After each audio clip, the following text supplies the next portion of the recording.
अरे एक बार में समझ नहीं आता क्या तुम दोनों को? जब तक पहले के राशन के पैसे नहीं चुका देते तब तक तुम्हें एक मुट्ठी तो क्या एक दाना भी राशन का नहीं मिलने वाला। काका, आप तो जानते ही हैं कि हमारे घर के हालात कैसे हैं।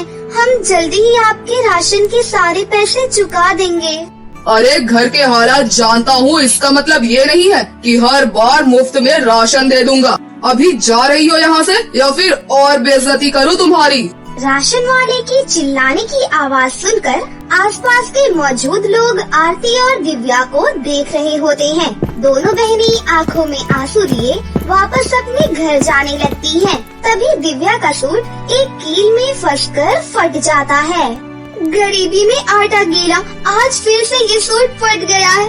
हे ऊपर वाले, दुनिया भर की सारी मुसीबतें क्या तूने हमारी किस्मत में ही लिखी है? दोनों बहनें उदास होकर अपने घर आ जाती हैं। वहीं उनकी माँ सुमन एक छोटी सी सिलाई मशीन पर बैठकर लोगों के कपड़े सिलने का काम कर रही थी। अरे माँ, अगर लोगों के कपड़े सिल लिए हो तो जरा अपनी बेटी का सूट भी सिल दो। क्यों, आज फिर फट गया क्या तुम्हारा सूट? और नहीं तो क्या माँ, अब तो गिने चुने एक दो सूट ही बचे हैं, वो भी ऐसे ही फट जाया करते हैं। 2 साल हो गया है नया सूट खरीदे हुए, अब तो एक नया सूट दिला दो ना। हम कब तक इन पुराने सूट को सिल करके पहनेंगे? अब तो ये सूट सिलाई के लायक भी नहीं बचे। आरती, दिव्या, तुम दोनों जानती हो ना कि अभी घर के हालात कैसे हैं। किस तरह से मैं लोगों के थोड़े बहुत कपड़े सिलकर इस घर का खर्चा चला रही हूँ। अगर आज तुम्हारे बाबूजी जिंदा होते तो हमें यूँ छोटी छोटी चीजों के लिए तरसना न पड़ता। अपनी माँ की बातें सुन और उसकी आंखों में आंसू देख दोनों बहनें नई सूट की जिद छोड़ देती हैं। अपने पति की मौत के बाद सुमन लोगों के कपड़े सिलकर दोनों बेटियों और घर का गुजारा चलाती थी। आरती, दिव्या बेटा, मैं जरा ये सेजल को सूट देकर आती हूँ, ठीक है? सुमन जैसे ही सूट लेकर खड़ी होती है कि तभी अचानक उसकी कमर में दर्द शुरू हो जाता है। आह, मेरी कमर! माँ, आप दवाई लेकर क्यों नहीं आती हो? कब तक इस तरह कमर के दर्द को बर्दाश्त करती रहोगी? बेटा, अगर दवाई ले आई तो तुम लोग खाओगी क्या? वैसे ही उस राशन वाले का इतना कर्ज हो गया है कि अब तो घर के बाहर भी मुँह छुपा कर जाना पड़ता है। आप आराम करो, मैं और आरती ये सूट देकर आ जाएंगे। अपनी माँ को आराम करने के लिए बोलकर आरती और दिव्या सूट लेकर सेजल के घर जाती है। आरती दिव्या को फटे हुए सूट में देखकर सेजल कहती है, अरे तुम दोनों यहाँ क्या कर रही हो? माँ ने आपका सूट सिल दिया है, वही देने के लिए आए थे। सिलाया फाड़ दिया है तुम्हारे सूटों की तरह। पहली बार देखा है किसी दर्जी की बेटी को फटे सूट में घूमते हुए। तुम्हारी माँ गांव भर के कपड़े सिलती है, क्या उसकी इतनी भी हैसियत नहीं है कि वो अपनी बेटियों के लिए नया सूट सिल दे? सेजल आरती और दिव्या के फटे सूट का मजाक उड़ाते हुए काफी हंसती है, जिसे देख दोनों बहनों को सेजल पर बहुत गुस्सा आता है। लेकिन कुछ न कहते हुए दोनों चुपचाप घर आ जाती हैं और सारी बात अपनी माँ को बताती हैं। हर कोई हमारे फटे सूट का मजाक उड़ाता है। अब इन फटे सूट को पहनकर हमारा तो घर से बाहर निकलना दुश्वार हो गया है। 2 दिन बाद गांव में इतना बड़ा कीर्तन होने वाला है, उसमें क्या हम दोनों बहनें ऐसे फटे हुए सूट को पहनकर जाएंगी? क्या ही इज्जत रह जाएगी गांव भर में हमारी। अपनी दोनों बेटियों को सूट के लिए इस तरह रोता देख सुमन को काफी दुख होता है। सुमन को कुछ भी समझ में नहीं आ रहा होता कि वो अपनी दोनों बेटियों के लिए नए सूट का इंतजाम कैसे करे। तभी अचानक सुमन की नजर उसकी सिलाई मशीन के पास पड़े ढेर सारे कतरनों पर जाती है। मैं अपनी दोनों बेटियों के लिए नया सूट तो नहीं खरीद सकती, लेकिन उनके लिए नया सूट बना तो सकती हूँ ना।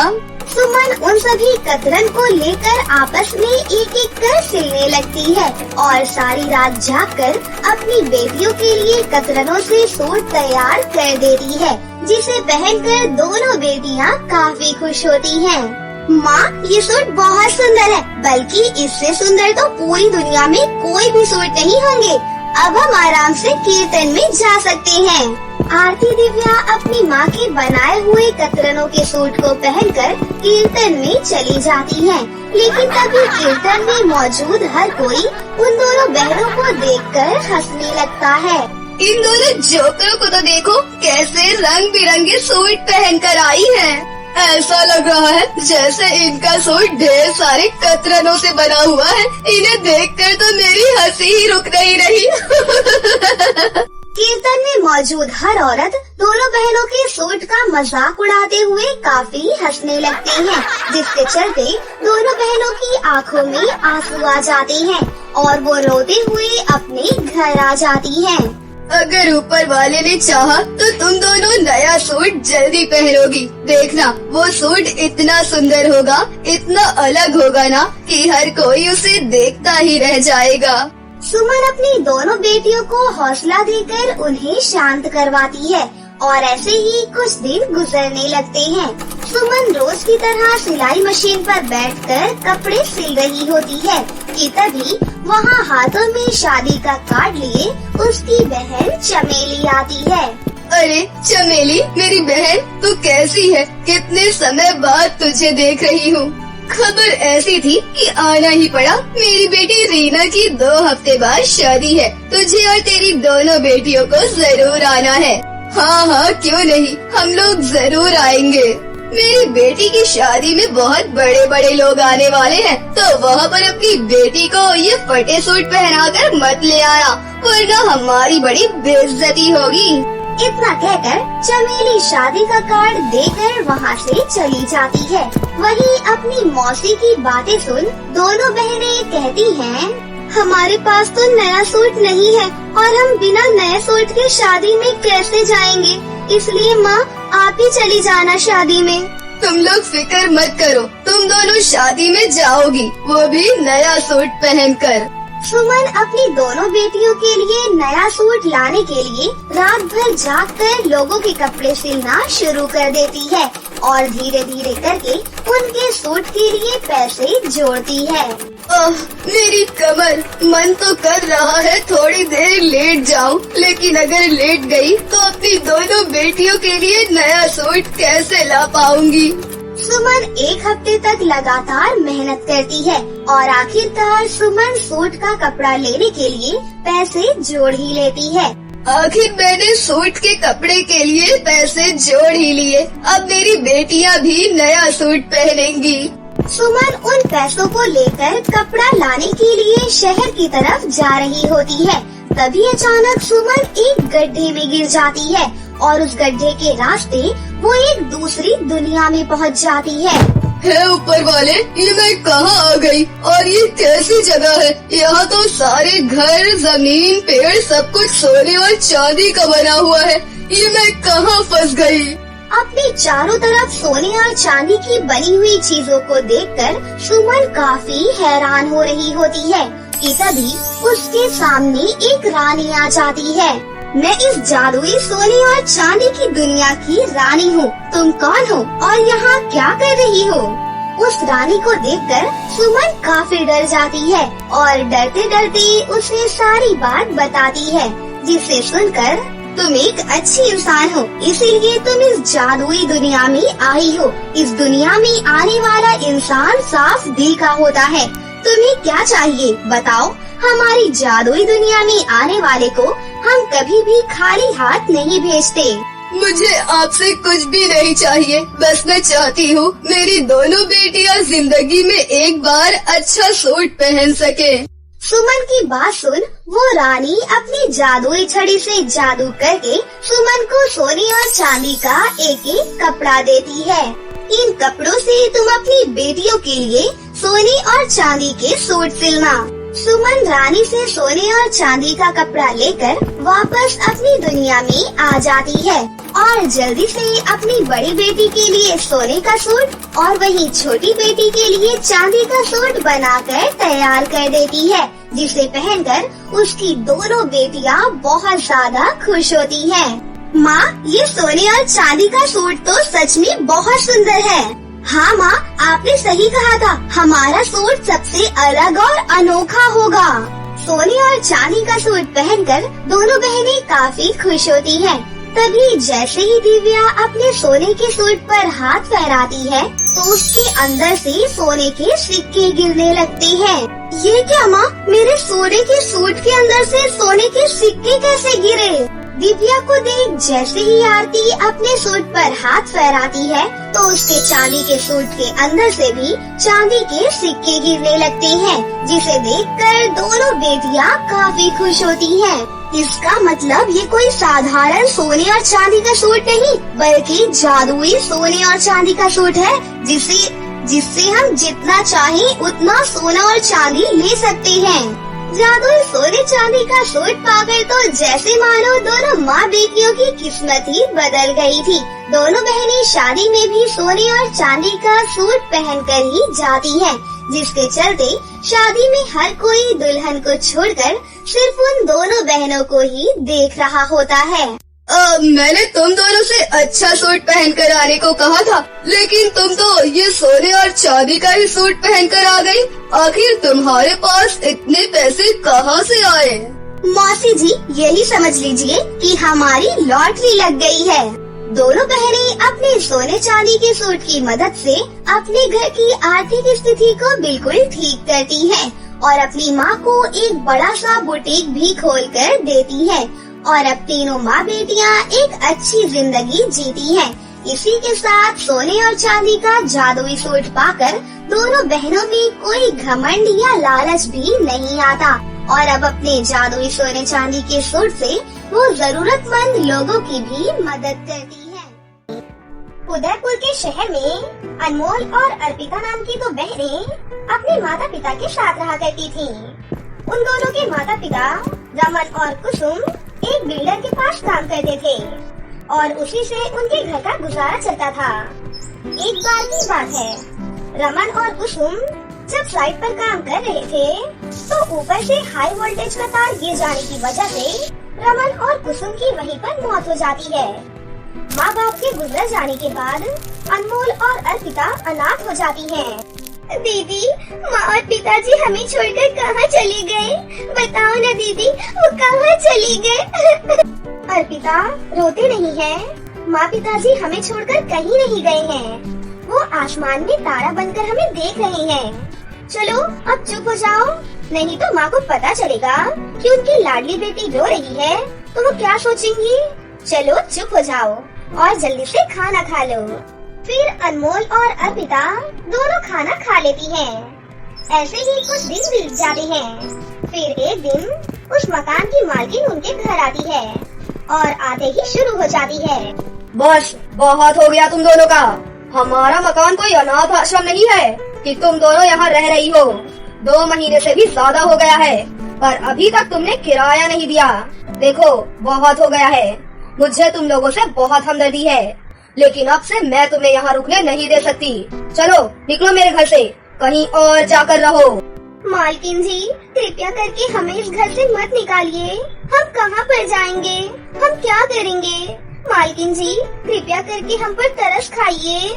इतने दिन से तो तुम पर तरस ही खा रही थी, जो कि तुम्हें फ्री में रहने दे रही थी, पर अब बिल्कुल नहीं। जल्दी मेरा घर खाली करो। दोनों बहनें रोते रोते जल्दी से वहाँ से निकल जाती हैं। दोनों बहन को चलते चलते सुबह से शाम हो जाती है और दोनों बहनें वहीं एक पेड़ के नीचे थककर सो जाती हैं।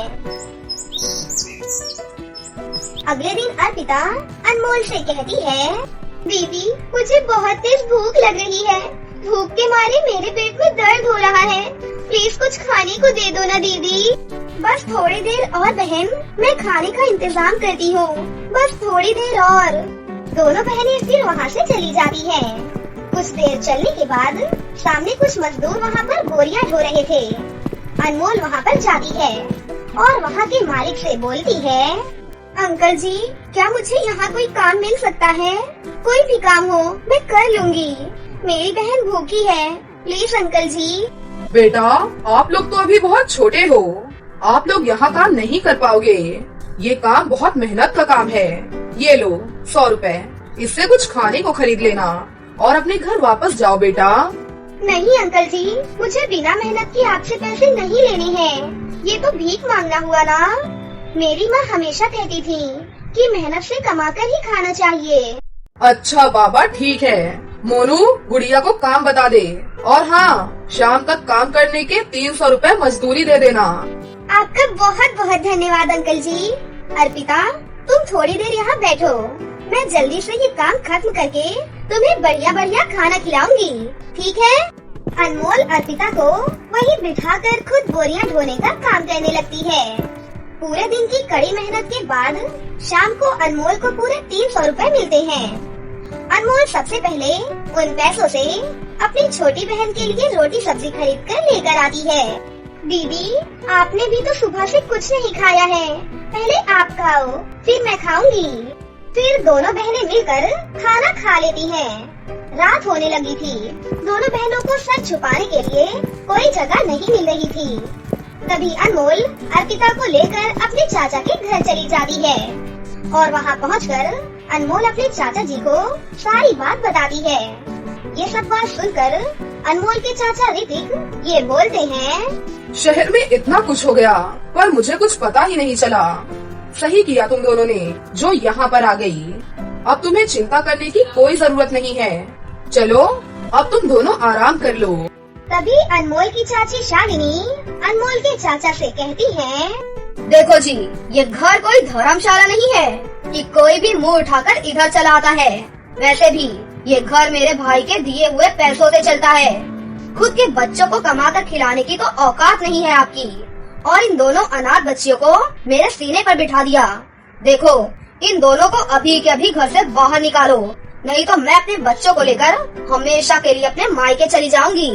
तुम ये कैसी बातें कर रही हो? रात के अंधेरे में अब मैं इन दोनों को कहाँ छोड़कर आऊँ? सुबह होने दो, फिर मैं इन दोनों का कुछ न कुछ बंदोबस्त करता हूँ। ये सारी बातें अनमोल और अर्पिता सुन लेती हैं। फिर वो दोनों रोते हुए अपने चाचा का घर छोड़कर वहाँ से दूर चली जाती हैं और रोते हुए बोलती हैं, अब क्या होगा दीदी, अब क्या करेंगे हम, कहाँ पर जाएंगे हम? एक ही सहारा बचा था हमारा और अब वो भी नहीं रहा।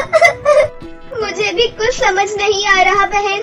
काश आज हमारे माता पिता जिंदा होते तो हमारी ये हालत नहीं होती।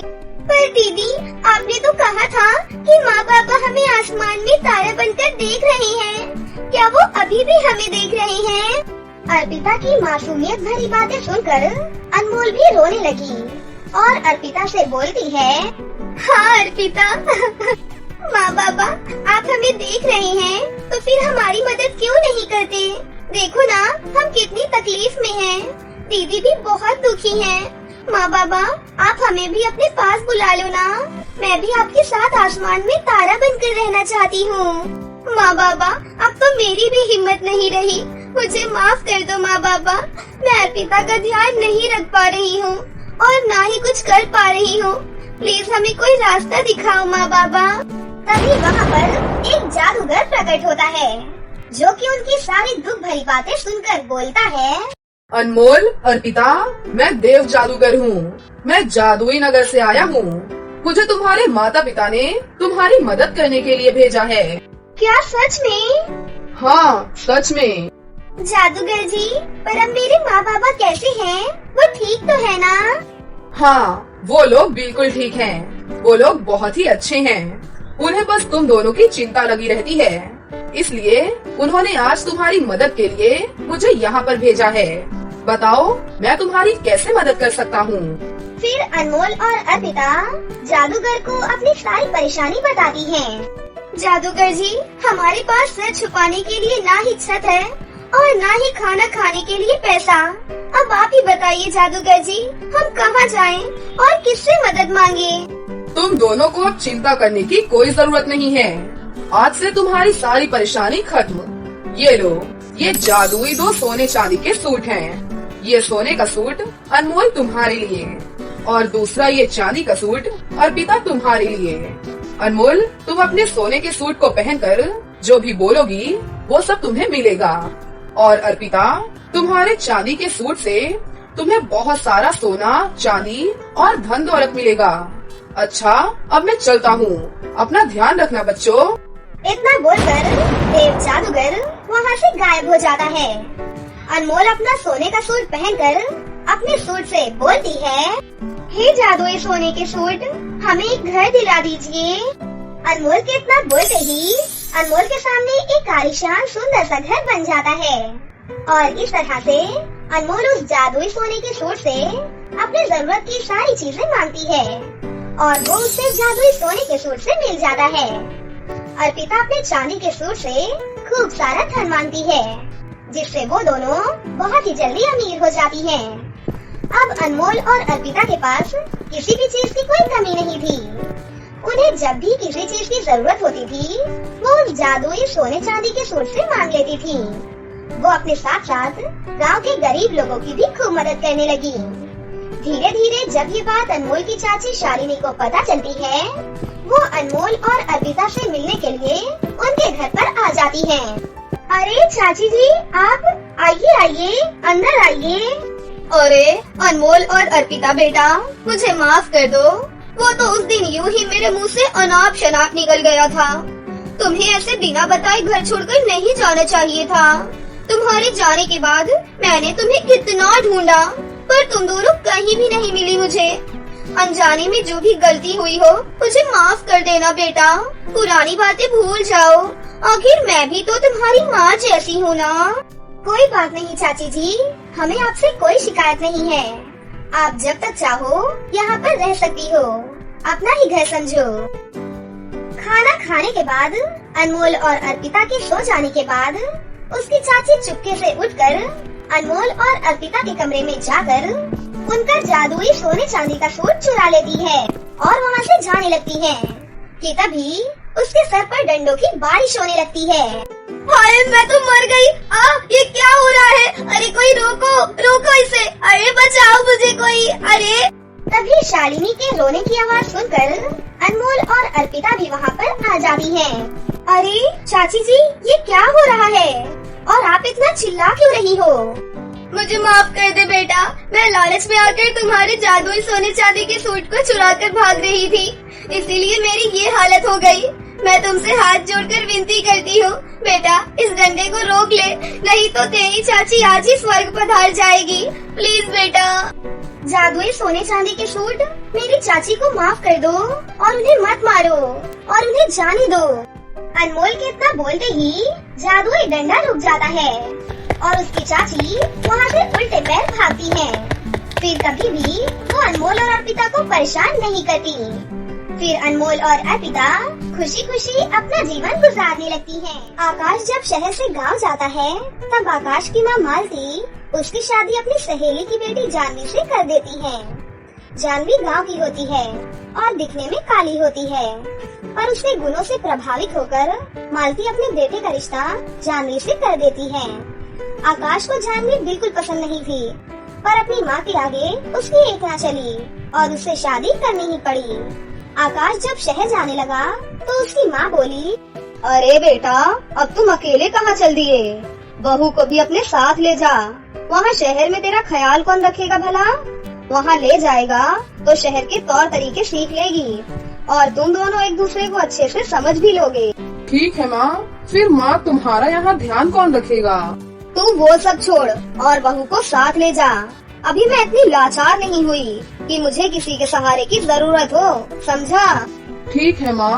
आकाश को ना चाहते हुए भी जानवी को अपने साथ शहर ले जाना पड़ता है। देखो जानवी, शहर में मेरी काफी इज्जत है और मैं नहीं चाहता कि तुम्हारी वजह से मुझ पर सब हंसें या मेरा मजाक उड़ाएं। इसीलिए तुम इस घर से बाहर मत निकलना और ना ही किसी से मिलना जुलना। ठीक है जी, जैसा आप कहें। आकाश को जानवी बिल्कुल भी पसंद नहीं थी। तभी उसके ऑफिस में एक नई लड़की सूजी जॉब के लिए आती है। सूजी दिखने में बहुत सुंदर थी। धीरे धीरे आकाश और सूजी में बातचीत होने लगी। दोनों एक दूसरे के साथ खूब घूमते, एक साथ डिनर करते और एक दिन सूजी आकाश से बोलती है, आकाश, मैं तुम्हारे बिना अब नहीं रह सकती। तुम कब मुझसे शादी करोगे? तुम टेंशन मत लो डार्लिंग, मैं तुमसे बहुत जल्दी शादी करने वाला हूँ। बस एक प्रॉब्लम है, वो खत्म हो जाए। ओके डार्लिंग, जो भी काम है उसे जल्दी निपटा लो। आकाश रोज की तरह देर से घर आता है। तभी जानवी कहती है, कितनी देर लगा दी आज आपने? ऑफिस में ज्यादा काम था क्या? सुनो जानवी, मैं तुम्हें अंधेरे में नहीं रखना चाहता। ये बात तो अब तक तुम्हें समझ में आ ही गई होगी। कि मैं तुम्हें प्यार नहीं करता, तो अब मुझे तुमसे डिवोर्स चाहिए। मैं सूजी से प्यार करता हूँ और उसी से शादी करूँगा। भगवान के लिए ऐसा मत कहिए, मैं कहाँ जाऊंगी? आपके सिवा है ही कौन मेरा? मुझे आप बेशक प्यार मत करिए, लेकिन अपनी जिंदगी से निकालिए नहीं। मैं ऐसे ही घर के किसी कोने में पड़ी रहूंगी, आपसे कोई शिकायत नहीं करूंगी। भगवान के लिए मान जाइए। मैंने जो फैसला कर लिया सो कर लिया। मैं तुम्हारे साथ अब एक सेकंड भी नहीं रह सकता। निकल जाओ मेरी जिंदगी से। और फिर आकाश जानवी को रात के अंधेरे में ही घर से निकाल देता है। जानवी रोते रोते जंगल की तरफ निकल जाती है और उधर आकाश सूजी से शादी करके उसे अपने घर ले आता है। हे भगवान, ये क्या हो गया मेरे साथ? तूने ऐसा क्यों किया भगवान? मुझे क्यों इतना बदसूरत बनाया कि मेरे पति मुझसे प्यार नहीं करते? अगर गांव गई तो माँ को क्या जवाब दूंगी? माँ तो ये सब नहीं सह पाएंगी। नहीं, गांव नहीं जाऊंगी। फिर जानवी आत्महत्या करने के लिए एक नदी के किनारे चली जाती है। तभी उधर से एक परी जा रही होती है। वो जानवी को नदी के किनारे रोता देख लेती है और परी को उस पर दया आ जाती है। क्या हुआ जानवी, तुम इतनी दुखी क्यों हो? दुखी ना हो तो क्या करूं? मेरी जिंदगी में अब कुछ नहीं बचा। मैं अब जीना नहीं चाहती। जानवी, ऐसे जिंदगी से हार नहीं मानते। क्या हुआ है ये तो बताओ मुझे, क्यों मरना चाहती हो तुम? फिर जानवी परी को सारी बातें बताती है। जानवी की बात सुनकर परी जानवी को एक जादुई सूट देती है और कहती है, जानवी, इस सूट को पहनते ही तुम दुनिया की सबसे सुंदर और गोरी लड़की बन जाओगी। अब तुम अपने घर जाओ, तुम्हारी सारी समस्या दूर हो जाएगी। जानवी वो सूट लेकर अपने घर वापस आ जाती है तो सूजी डोर खोलती है। कौन हो तुम और क्या चाहिए तुम्हें? बहन, मैं बेसहारा हूँ। मुझे अपने घर में रहने के लिए जगह दे दो। बदले में तुम्हारे घर का सारा काम मैं कर दिया करूँगी। सूजी को फ्री में नौकरानी मिल रही थी, उसे और क्या चाहिए? वो झट से जानवी को अपने यहाँ रहने की इजाजत दे देती है। आकाश जब शाम को घर आता है तो जानवी को घर में देख चौंक जाता है। तभी सूजी बोलती है, डार्लिंग, आज से हमारी नई नौकरानी है और तो और हमें इसे सैलरी भी नहीं देनी पड़ेगी। इसीलिए मैंने इसे घर में रहने की इजाजत दे दी। मैंने सही किया ना? आकाश को जानवी का यूँ नौकरानी की तरह घर में काम करना अच्छा नहीं लगता और उसे अपनी गलती का भी पछतावा हो रहा होता है, पर वो कुछ कर भी तो नहीं सकता था। चुपचाप खाना खाकर वो सोने के लिए चला जाता है। उधर जानवी सोने से पहले परी के दिए हुए सूट को जल्दी से पहन लेती है। सूट को पहनते ही वो बहुत ही गोरी और सुंदर हो जाती है। अगली सुबह जब जानवी को आकाश देखता है तो उसे देखता ही रह जाता है। जानवी के सामने तो हीरोइंस भी फेल थी, वो इतनी खूबसूरत जो हो जाती है। तभी सूजी वहाँ आ जाती है। तू यहाँ क्या कर रही है? जाकर अपना काम कर। और आप क्या इस नौकरानी को देखे जा रहे हो? और तूने ये फेस पर क्या लगा लिया? कल तक तो बड़ी काली कलूटी बनकर आई थी, एक दिन में इतना रूप बदल गया। कहीं तू मेरे पति पर डोरे डालने तो नहीं आई है? आकाश कुछ बोलता कि तभी एक आदमी पुलिस को लेकर वहाँ आता है और बोलता है, इंस्पेक्टर साहब, पकड़ लीजिए इस धोखेबाज औरत को। यही है जो अमीर लड़कों को देखकर उससे लूटकर भाग जाती है, लुटेरी कहीं की। इंस्पेक्टर सूजी को गिरफ्तार कर लेते हैं। आकाश को ये सब जानकर उसे अपने किए पर बहुत पछतावा होता है। मुझे माफ कर दो जानवी, मुझसे बहुत बड़ी गलती हो गई। कोई बात नहीं जी, आपने मुझे अपना लिया, मेरे लिए यही बहुत है। मैं आपसे बिल्कुल भी नाराज नहीं हूँ। उसके बाद वो दोनों आपस में हंसी खुशी अपनी जिंदगी जीने लगते हैं। तो दोस्तों, कैसी लगी आपको मेरी ये कहानी? मुझे कमेंट करके जरूर बताएं। और अगर आपको ये कहानी अच्छी लगी हो तो इसे जरूर लाइक करें, साथ ही अपने दोस्तों के साथ भी शेयर करें। और हाँ दोस्तों, अगर आपने अब तक हमारे चैनल को सब्सक्राइब नहीं किया है तो जल्दी से नीचे लाल बटन को दबाकर अभी सब्सक्राइब कर लें। साथ ही बेल आइकन को दबाना ना भूलें। तो मिलते हैं आपसे किसी नई कहानी के साथ, तब तक अपना ध्यान रखें। बाय बाय दोस्तों।